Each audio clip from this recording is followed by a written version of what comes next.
Bonsoir et bienvenue dans votre émission Ça vous parle. 2,5 millions de personnes en France souffriraient du syndrome de l'épuisement professionnel, ou plus couramment appelé burn-out. Un chiffre qui ne cesse d'augmenter. Qu'en est-il au pays? On en parle. Vous en avez peut-être souffert ou vous connaissez quelqu'un de votre entourage qui en souffre. L'épuisement professionnel, également appelé burn-out, est un trouble psychique lié au travail. De quoi s'agit-il exactement? Quels sont les signes? Comment s'en sortir? Paul Deligny, psychologue clinicien, répondra à toutes ces questions tout au long de cette émission. Les chefs d'entreprise ne sont pas épargnés, au contraire, la situation est aussi préoccupante. Quels sont vos droits? Quelles solutions? Vers qui se tourner? Betty Lebanquet, présidente de l'APESA-ANC, répondra à toutes ces questions. Et pour finir, Michel Pimbé nous rejoindra à la fin de cette émission pour nous proposer un quiz. Bonsoir à tous les deux. Bonsoir. Paul Deligny, avant d'aller plus loin sur le sujet, pour bien comprendre ce que vous faites, vous êtes psychologue clinicien dans le champ du travail. Ça consiste à quoi exactement ? Ça consiste à étudier comment les travailleurs vivent le travail. La psychologie clinique, en fait, c'est l'étude on appelle ça la singularité, c'est-à-dire le vécu individuel de chacun. On a chacun une façon de comprendre, ressentir, agir, etc. Et là, en l'occurrence, dans le champ du travail, on essaye de voir quel impact a le travail sur le vécu des salariés, justement, en termes d'émotions, de comportement, la façon de se représenter leur travail, etc. Et moi, je suis spécialisé dans ce qu'on appelle la prévention des risques psychosociaux, c'est-à-dire la prévention, en gros, de tout ce qui a trait au stress au travail, à l'exposition à la violence interne, externe. Et donc, dans ces facteurs de stress, dans ces conséquences du stress, on a le fameux burn-out dont on va parler. On a tous entendu parler du burn-out. On sait que c'est un lien avec le travail, comme vous le disiez, mais de quoi s'agit-il exactement ? Alors, c'est assez complexe en fin de compte, on en parle beaucoup, mais du point de vue, ce qu'on appelle la nosographie, c'est-à-dire les maladies, notamment les maladies mentales, le burn-out n'est pas une maladie mentale au sens strict du terme, médicalement, parce qu'on n'a pas de cause bien formalisée, on n'a pas de consensus, donc c'est pas quelque chose qui est inscrit par exemple au DSM-5, qui est l'ensemble des descriptions des maladies psychiques. C'est pas une maladie du coup. Non, du point de vue nosographique, du point de vue médical, on va dire. Après, du point de vue du vécu du patient, bien sûr que c'est compliqué. Ça se traduit par un épuisement. Ça date pas d'aujourd'hui. En fait, le premier à en parler, c'est un psychiatre américain qui s'appelle Friedenberger. On est en 1975, donc ça commence à faire un moment. Il décrit un effondrement, en fait. À l'époque, on a les premiers bâtiments qui explosent, qui sont détruits sur eux-mêmes. Vous voyez, toutes ces images qu'on a l'habitude de voir où on dynamite la base et l'immeuble tombe d'un coup. Voilà, l'idée de Friedenberger du burn-out, c'est cette idée que la base est brûlée, est cramée par le travail et la personne s'effondre d'un bloc, d'un seul coup. Voilà, il y a cette idée d'effondrement qu'on retrouve forcément dans le burn-out. Et il y a d'autres signes ? Oui. Alors ensuite, il y a une psychologue qui a été très importante sur le sujet qui s'appelle Christina Malak, qui a d'ailleurs inventé le test, le Malak Burnout Inventory. C'est vraiment le test de base pour vérifier qu'on est en burn-out ou pas. Et elle a théorisé, elle a montré qu'il y avait 3 dimensions. La première, c'est l'épuisement, donc celui dont on parle le plus souvent. La personne est fatiguée, elle a du mal à faire les choses, elle a du mal à se concentrer, elle a du mal à aller au travail. Voilà, ça peut même aller jusqu'à impossibilité de se lever. Ensuite, il y a un deuxième volet qui est très important, qui est le cynisme. Le cynisme, c'est qu'en fait, la personne commence à se désengager des relations et à déshumaniser ses rapports. Et elle commence à avoir un rapport à l'autre assez cynique, assez froid, un humour assez dur et avec des propos parfois compliqués, ce qui fait aussi que la personne... désagréable, c'est ça ? La personne qui développe un burn-out, souvent, par le biais des symptômes, va générer beaucoup de problèmes relationnels autour d'elle qui vont en plus amplifier encore plus son épuisement. Donc on a des phénomènes de renforcement comme ça très négatifs, avec des personnes qui peuvent avoir des propos très durs, très froids, très critiques, des gens qui estiment qu'on les aide pas assez, qu'on fait pas ce qu'il faut, qui renvoient la faute sur leur cible, par exemple des soignants qui en veulent à leurs malades, des enseignants qui en veulent aux étudiants, des managers qui en veulent à leurs collaborateurs. Voilà, on va retrouver ce côté très déshumanisé, très froid, voilà, qui est un petit peu qui est difficile dans les relations de travail du coup. Et le troisième volet, c'est la perte de l'épanouissement professionnel, c'est-à-dire que les gens en épuisement ont plus de goût au travail, ont plus de plaisir au travail du tout, alors qu'ils ont tous cette phrase, on pourrait faire un livre sur le burn-out avec juste le titre j'adore mon travail. Moi, tous mes patients me disent j'adore mon travail. Voilà, ouais. Mais pourtant, ils en souffrent. Ouais, ils adorent leur travail et ils en souffrent. Ça, c'est vraiment la caractéristique principale. Donc, on va avoir cet épuisement, cette fatigue physique, psychique, etc. On pourra détailler peut-être après. Le cynisme et puis cette perte d'intérêt pour le travail, de plaisir au travail. Betty Levanquet, vous êtes présidente de l'APESA-INSEE, aide psychologique aux entrepreneurs en souffrance aiguë. Est-ce que vous pourriez nous expliquer l'objectif de votre dispositif ? Très clairement, en souffrance psychologique aiguë, c'est pour dire en crise suicidaire. Voilà, nous, notre mission, en fait, APESA France a été créée en 2013 et nous, en Nouvelle-Calédonie, nous sommes le 8e tribunal mixte de commerce à avoir mis en place ce dispositif en 2017. Maintenant, ils sont plus de 50. L'idée principale... Non, parce que en fait, j'ai été juge consulaire au tribunal mixte de commerce pendant 18 ans et en 2016, j'ai été traumatisée par à une audience parce que un des co-gérants est venu avec les membres du personnel et ils nous ont dit que l'autre co-gérant il l'avait trouvé pendu dans son bureau le matin. Donc malgré tout, j'avais déjà plusieurs années d'expérience, mais ça m'a traumatisée, vraiment, ça m'a bouleversée. Même quand j'en parle aujourd'hui, j'ai mal encore. Et puis j'ai eu la chance d'avoir une ex-présidente du commerce qui était en France, parce que j'ai mis sur les réseaux que, en fait, les chefs d'entreprise, il ne faut pas qu'ils se sentent seuls. Il y a toujours quelqu'un pour leur tendre la main. C'est un principe. Et quand je l'ai mis là-dessus, mon ami m'a dit tout de suite, écoute, installe APESA, ça existe depuis 2013. Du coup, nous, on l'a installé. Immédiatement, j'ai pris contact avec les cofondateurs qui sont à Saintes, en Charente-Maritime, qui sont un greffier. Marc Bignet et un psychologue, Jean-Luc Douillard. Et je les ai immédiatement contactés dans la nuit. Le lendemain matin, j'avais la réponse et ils m'ont dit « Ok, on arrive ». Et en mars 2017, on a installé. C'est-à-dire qu'on a mis quelques mois pour installer et ça, vraiment grâce à 2 personnes à l'époque pour qui j'ai beaucoup de reconnaissance. C'est donc Martine Dassenois et Isabelle Chamorro.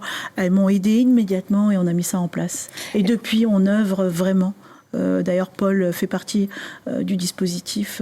Nous avons une douzaine de psychologues du dispositif APESA formés pour pouvoir écouter le chef d'entreprise et l'aider dans sa détresse. On en parlera un peu plus en détail tout à l'heure.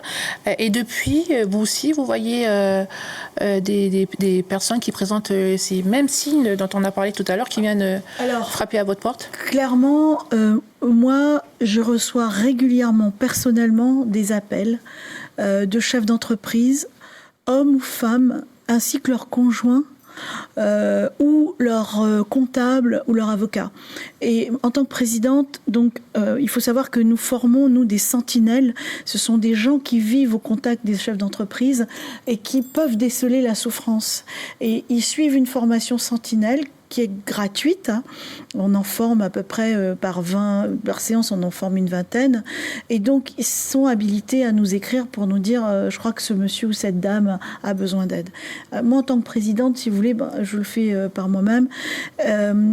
Il faut savoir que ces gens-là, quand ils ont fait le numéro de téléphone pour dire j'ai mal, c'est déjà énorme. Donc, il ne faut pas les lâcher, il faut les écouter. Ils sont peut-être arrivés déjà à un stade où déjà avancé, peut-être. Ils sont mal, très mal. Mais ils ont quand même fait l'effort de faire le numéro de téléphone, parce qu'il y en a qui n'ont même pas la force, et je pense que ça, Paul pourra bien l'expliquer. Mais quand vous les avez au téléphone, il ne faut surtout pas les lâcher. Et donc, moi, j'en reçois régulièrement. Depuis, vous avez peut-être des chiffres ? Combien de dossiers vous... Écoutez, en tout cas, sur, par exemple, les derniers chiffres... alors, depuis qu'on est créé, on a à peu près suivi, on va dire, une douzaine de personnes à qui on a offert 5 séances avec les psys du dispositif. Et qu'est-ce que c'est que ces 5 séances gratuites ? Elles permettent aux chefs d'entreprise d'avoir une espèce de bouffée d'oxygène. Vous voyez, ce qu'on cherche, c'est enlever le bouchon de la soupape pour que ça aille mieux, parce que, encore une fois, je le dis, je le répète, je le répéterai jamais assez, aucune société au monde, aucune affaire au monde ne mérite que vous alliez mourir pour elle. Aucune.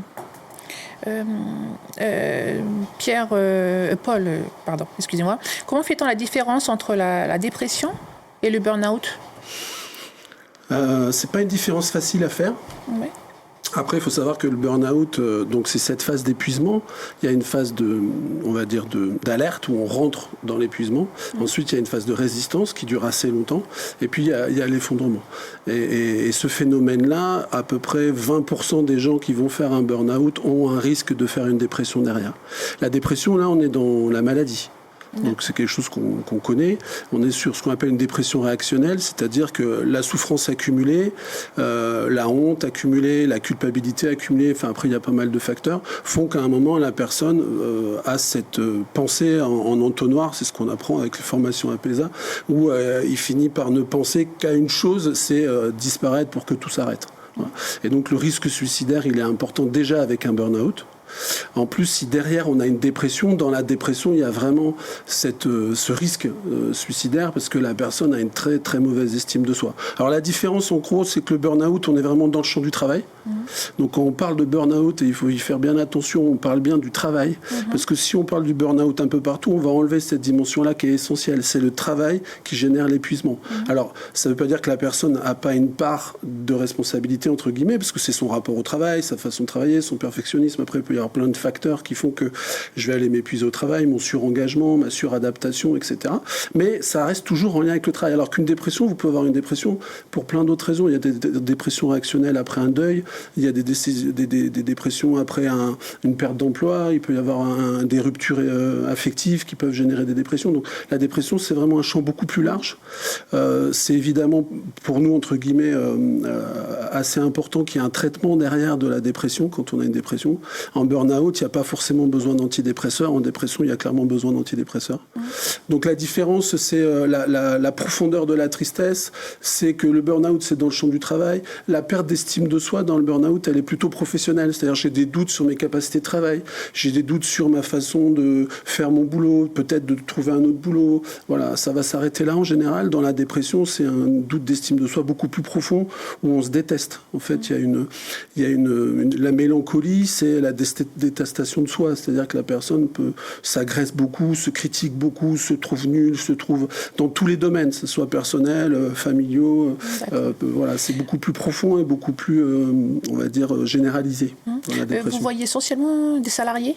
Moi, oui. Alors moi, j'ai un système de conventionnement avec des employeurs. Oui. Est-ce qu'on a peut-être des chiffres depuis que vous êtes en activité ici en Nouvelle-Calédonie ? Alors, on n'a pas de chiffres sur l'épuisement ou le burn-out à proprement parler. Mais c'est un phénomène... peut-être ce que vous observez, peut-être de plus en plus ou Alors, pas ? de plus en plus, je ne sais pas, parce qu'il y a toujours eu de l'épuisement professionnel, c'est pas nouveau. Les facteurs d'épuisement ne sont pas les mêmes, mais quand on avait des ouvriers sur des chaînes de montage 12 heures par jour, 6 jours par semaine, qui faisaient le même geste, comme on a tous vu dans les temps modernes, ils étaient dans des états psychologiques très sévères, il y avait beaucoup de dépression à cette époque, beaucoup d'alcoolisme. Donc on a des problématiques de souffrance au travail depuis longtemps. Là, c'est les phénomènes qui génèrent la souffrance au travail changent. Moi, j'ai commencé il y a 20 ans ici. La partie souffrance au travail, j'ai des choses en place depuis 2008. On est plusieurs cabinets comme ça. C'était beaucoup le stress relationnel. Il y avait beaucoup d'épuisement lié à des conflits, en fait. Donc des conflits au travail qui ne se régulaient pas, des gens qui se retrouvaient exclus, des gens qui se retrouvaient sous des formes de harcèlement, de rejet, de mise à l'écart, etc. C'était beaucoup les facteurs relationnels. Depuis 2, 3, 4 ans, je trouve qu'il y a aussi maintenant des facteurs organisationnels. Il y a des organisations du travail qui épuisent les gens.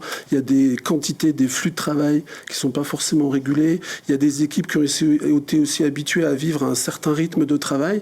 La crise économique exigeant qu'on soit plus performant, qu'on soit plus rentable, on augmente les rythmes et sans forcément que le personnel arrive à s'adapter ou qu'on mette en place les accompagnements pour augmenter ce rythme. Donc les facteurs changent. Et en tout cas, en Calédonie, il y a de la souffrance au travail, il n'y a pas de doute, oui. ça c'est sûr. Avant d'aller plus loin, je vous propose d'écouter ce court témoignage. Il s'agit d'un chef d'entreprise qui a souhaité garder l'anonymat. Ça se traduit déjà par une certaine agressivité à l'égard des clients, et puis à l'égard de tout le monde d'ailleurs, mais enfin surtout des clients. Ça se traduit par des idées suicidaires, des envies de suicide, par des envies de détruire l'entreprise, de mettre le feu au doc pour avoir la paix, de disparaître. Enfin voilà, c'est pénible. Voilà. Mais bon, voilà, ça fait quelques années effectivement que ça dure et j'essaye de vendre en fait mon entreprise. Pourtant, c'est une entreprise qui marche bien, qui rapporte beaucoup d'argent. Mais je suis tellement écœuré tellement fatigué, épuisé par le travail plus les formalités que bon, il faut que je vende cette entreprise, mais j'arrive pas à la vendre pour la bonne et simple raison qu'on me demande encore des papiers pour vendre cette entreprise et que je ne peux plus supporter ces histoires de paperasse. Je n'y arrive plus. Voilà. Je n'y arrive plus. On l'entend, la détresse dans son témoignage.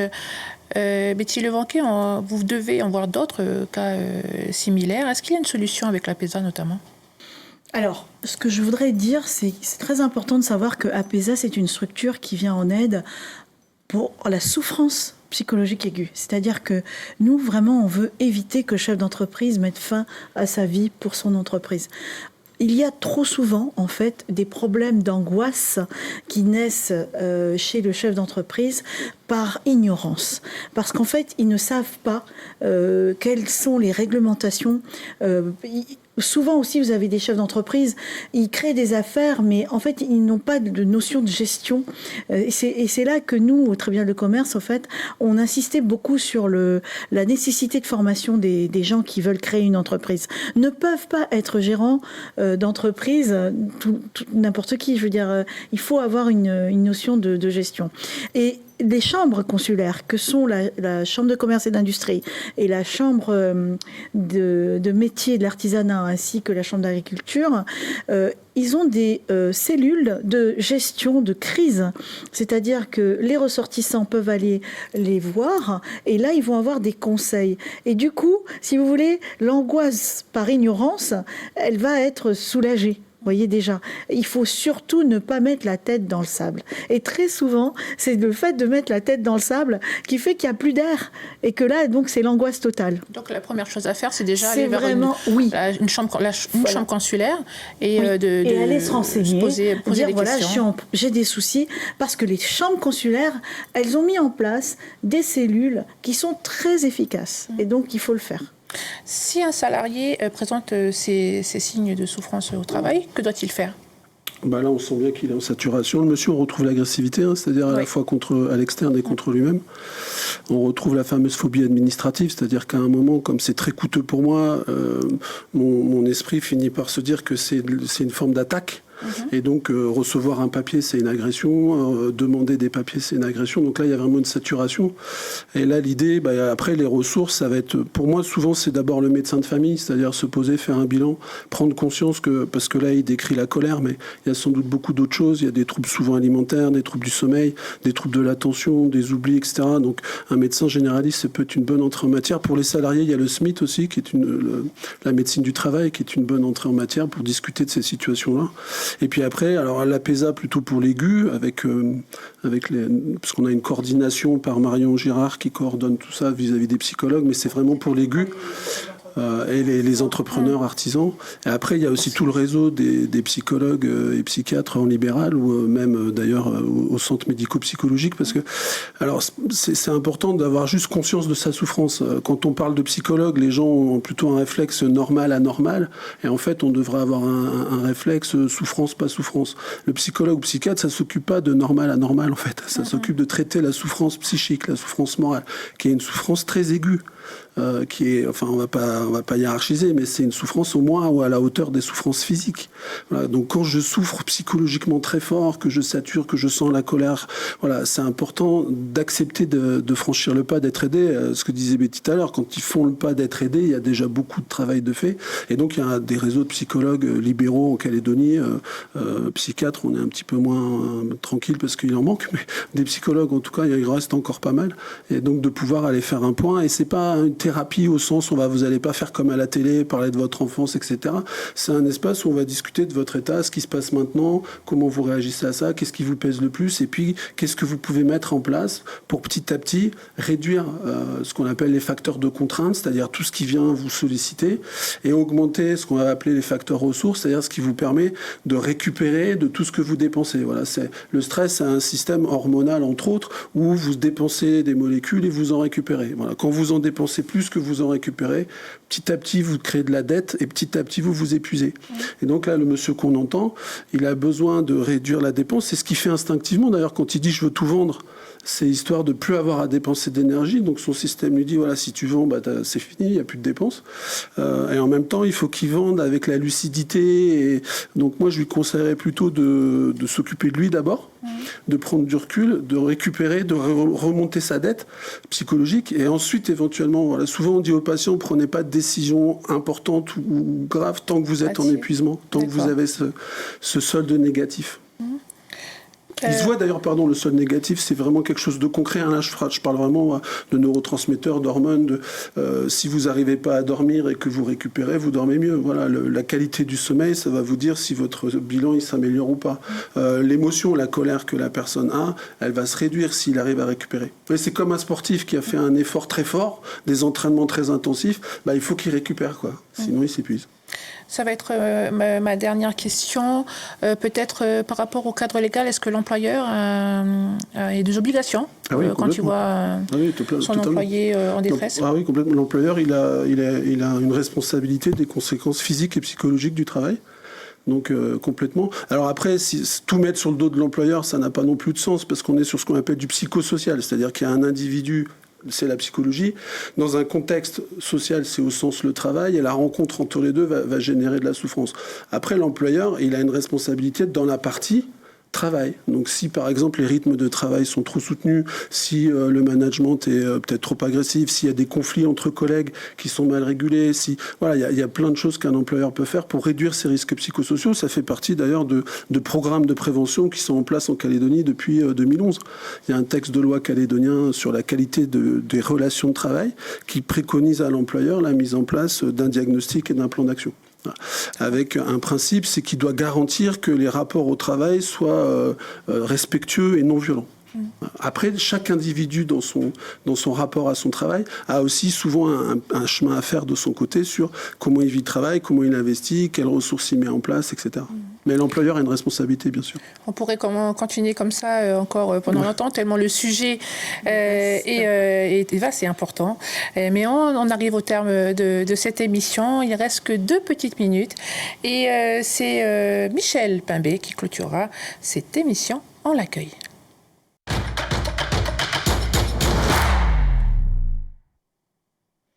Et on accueille Michel, qui a bien voulu improviser chroniqueur aujourd'hui, parce que Chabi est souffrant. Bonsoir Michel.